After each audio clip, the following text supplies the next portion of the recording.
Hello everyone. Back again with film recaps. In this video, I'm going to recap one of the thriller crime films from 2023, titled Walden. Before we get to the storyline, I'd like to wish everyone a happy and great day. Without further ado, let's get straight to the storyline. The movie begins as we see a man named Walden Dean, who works as a stenographer in a courtroom.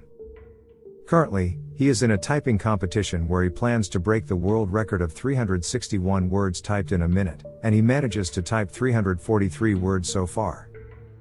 Later, while heading to the court, he meets one of his friends, George, who is a mentally handicapped person, and Walden admits he is getting close to win the typing contest.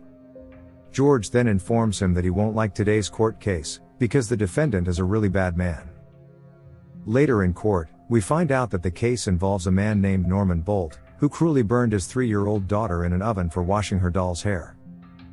Hearing this, the judge, Boyle, is disgusted, and he asks Norman what makes a man want to hurt a child. He then charges him with first-degree murder and sentences him to death, while the man can only laugh at the reading of his charges. Afterward, Boyle and Walden go out to lunch and discuss the severity of Norman's case. Boyle questions why he is so focused on the typing competition, so Walden explains that he likes having a goal to work towards, and Boyle suggests that maybe he should aim to find a nice girl and settle down instead. Upon arriving home, Walden begins cleaning his steno machine and writes about his day.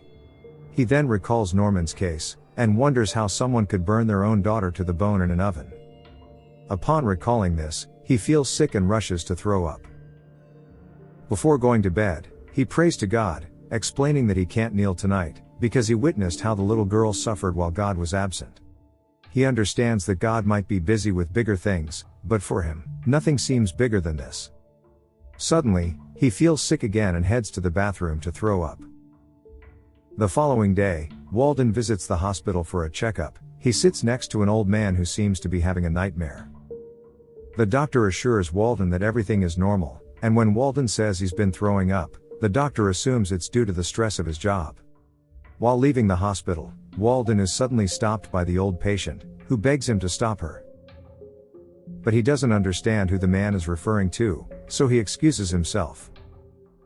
In the next scene, the cops are partying at the station when a couple shows up in panic. The woman explains that their son, Cal, was missing when she checked on him this morning. A detective named Bill asks why she's sure it's a kidnapping, so she discloses that 4 Mexican boys have disappeared in recent years. She thinks that the culprit targets Mexican children, because they are unimportant to the law, but Bill assures her that no one is unimportant. Afterwards, Walden is in court, recording a deeply disturbing case again. Suddenly, he sees the vision of his dead mother, and loses consciousness. In the hospital, a doctor tells him that he has a brain tumor called meningioma. Walden says he knows what meningioma is, because he once had a suspect who suffered from it and eventually took her own life after being crazy. Walden asks whether he'll die, but the doctor informs him that if they start diagnosing him immediately, it may be curable. Just then, Walden remembers that it is time for his typing competition and decides to leave, while the doctor tells him that he must take his condition seriously. Afterward, in the competition, Walden achieves an impressive typing speed of 351 words per minute. While leaving, he is approached by a woman named Emily, who praises him for his speed, and she says that she used to work as a stenographer in New York. She then asks him why he's so talented, and where he gets his mental agility, so Walden discloses that his forefathers have all been stenographers for 5 generations, and have all lived in this place. He also reveals that the steno machine he uses is also his father's, and he is attached to it. At the police station, Bill is approached by his colleague Sally, who informs him about the disappearance of 8 Mexican kids over the last 10 years. That evening, Walden meets his father at a bar and orders whiskey, but this shocks the old man because Walden has never drunk in his life. Walden then requests that his father return to his home so they can spend time together like in old times. However, Dad refuses and informs Walden that he is wasting his life by pursuing the typing competition.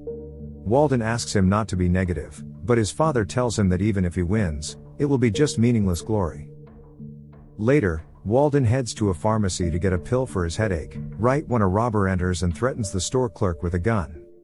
But then, the furious nerd pulls a surprising move. fuck is you looking at? He violently smashes the whiskey bottle in the robber's face.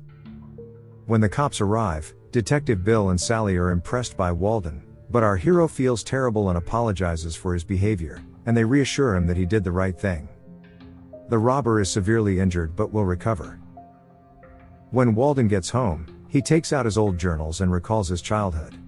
His mother was very abusive toward him, and his parents would argue every night. Due to this, Walden used to shut himself in his room and type hurtful words lashed out by his parents all the time. Eventually, his mother ran away with his dad's brother, and was killed several years later by a drunk driver. Walden felt a sense of relief at that time, since he had never liked his mother. The following day, when Walden arrives at the station, he notices that Bill is very angry. Here the cops share that Norman was released on a technicality, because the prosecution failed to submit their evidence. Adding insult to the murder of the little girl, the evil free guy even ordered a brand new stove at his house. Disturbed by this news, Walden returns home, and ends up drinking a lot. Finally, the man can no longer contain his rage, and does something he never does in his daily life. He heads to Norman's house, and immediately puts his head on his stove.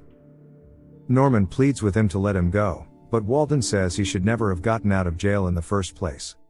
Walden is furious that the man might think what he did to his daughter is a normal thing, so he turns on the stove and brutally cooks Norman to death. He goes back home and lies on his bed, feeling satisfied. The following morning, he receives a phone call from Bill, who informs him of Norman's death. However, Walden acts surprised and says it's terrible to have your head cooked on your brand new stove.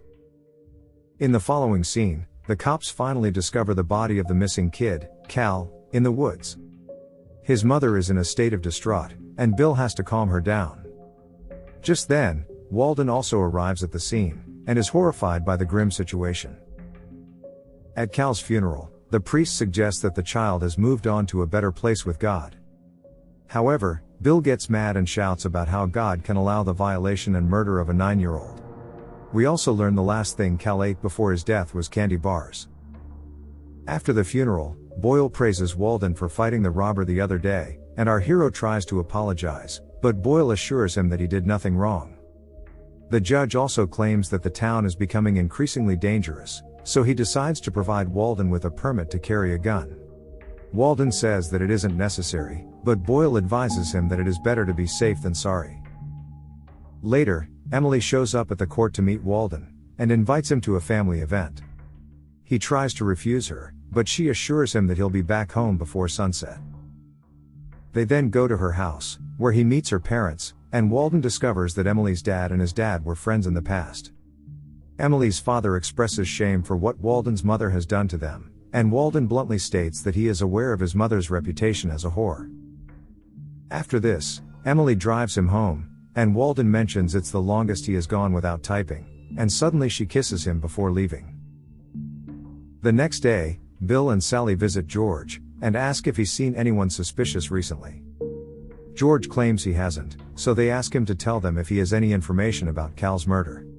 George agrees, and then says that today's court case is very bad, and there's a very bad man. The detectives are curious about the candy bar in George's hands. It's the same candy bar that Cal had before he died. Later in court, the case involves a nurse named Catherine, who is accused of physically beating multiple patients to death. It turns out a patient recently died as a result of her assault, and he had bruises all over his body. When the doctor says that he had cataracts in his eyes, Walden recalls the old man he met at the hospital a few days ago who pleaded with him to stop her. It is then revealed that there have been many patients who have died after suffering similar injuries. Following this, Boyle asks the prosecutor if anyone has actually witnessed Nurse Catherine assaulting these patients, and she replies that no one has. So, due to the lack of evidence and credible witnesses, Catherine is released without facing any charges. In the evening, we see the nurse working alone at the hospital, right when a room calls for assistance, and the nurse angrily moves from her seat. But to her shock, "Who the f*** are you?" Walden shows up, and then begins torturing her. He asks if she tortured and killed those patients, and she finally confesses her crimes. Hearing this, Walden uses a leather belt to severely beat her before finally choking her to death. The following day, Bill and Sally reach the crime scene, and are shocked by the gruesome sight. Sally discusses all the current situations with Bill, and seems to be trying to blame George, but Bill says George has the mental capacity of a 10-year-old, and is incapable of doing this. In the next scene, Emily and Walden go to attend a jazz concert, but Walden suddenly sees the vision of his mother in the crowd and freaks out. When he leaves without saying anything, Emily is taken aback. Meanwhile, Bill and Sally are keeping an eye on George, who is playing with a little Mexican kid. George shares a candy bar with the kid, and takes him to his home. Soon after, the detectives enter his house to find him and the boy playing a video game. The kid says that George hasn't hurt him, but they're arresting him anyway. The following day, Walden comes to the station, and asks Bill why George has been arrested. The detective explains that they suspect George may be connected to the death of Cal, but Walden disagrees. He says that George is his friend, and he trusts him. After this, Walden goes to his cell, and asks if he kidnapped and murdered those kids, but George denies it, stating they were only playing. He says that he doesn't want to die like this, so Walden promises him that he will not. At home, Walden is drinking, and acting erratically when Emily arrives. She scolds him for leaving her alone on their date night and not responding to her calls. To calm her, he kisses her, and they end up making love. Around midnight, Emily wakes up and notices light coming from a room. She goes there and discovers many journals, where Walden has written about the trauma and pain he experienced during his childhood. Shortly after, Walden asks what she's doing here, and she says that she can't believe he lives with so much loss and pain. She asks him to throw these journals away and move forward with his life, but Walden refuses and says that these memories are all he has. Emily then decides to leave him, and Walden also lets her go, as he knows it is impossible for her to understand him. Later, Bill gets a call from Walden stating that George is not the culprit. Walden explains that in every case, George says that the culprit is a very bad man, even though the accused is a woman, like late Nurse Catherine. Before Bill can say anything, Walden hangs up, and he follows a couple of thugs who are harassing women. He confronts the thugs and tries to stop them. But then,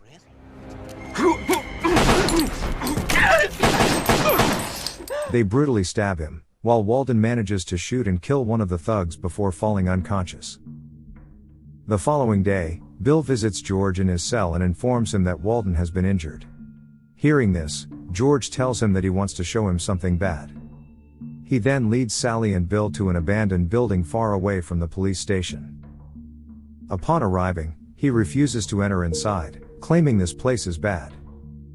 After Sally puts a handcuff on him, the police proceed to go inside, and are horrified to find this.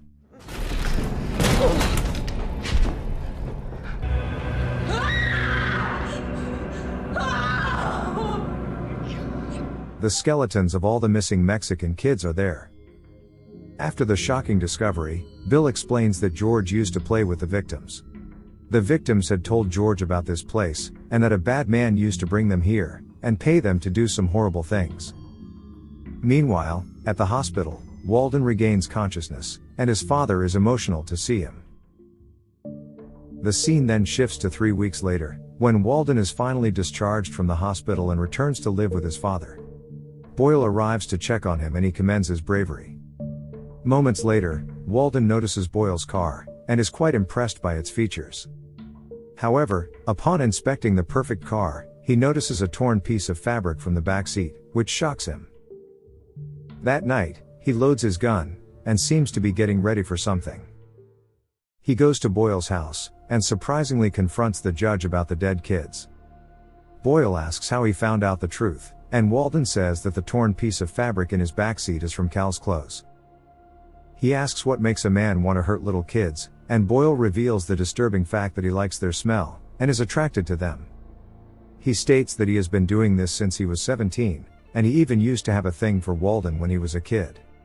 Boyle then says that he plans to confess everything to the authorities, but our hero doesn't want him to escape the charges, and he says that it is his responsibility to personally send Boyle to hell. In the following scene, Walden is at home when Bill and Sally come to visit him. They seem to be aware that Walden was the vigilante they were seeking, though they don't say it clearly. They also inform Walden that he is cleared of the charges of shooting and murdering the thug. The detectives claim there were witnesses who came forward, stating that Walden only acted in self-defense, and Walden is taken aback by this news, since he knows no one was around during that incident.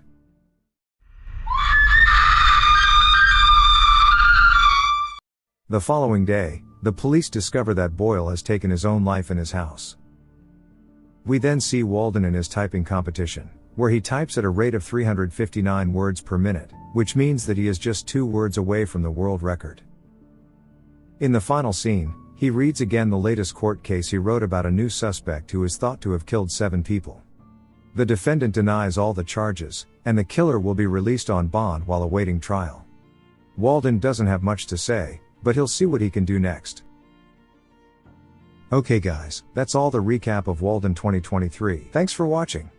See you again in the next video.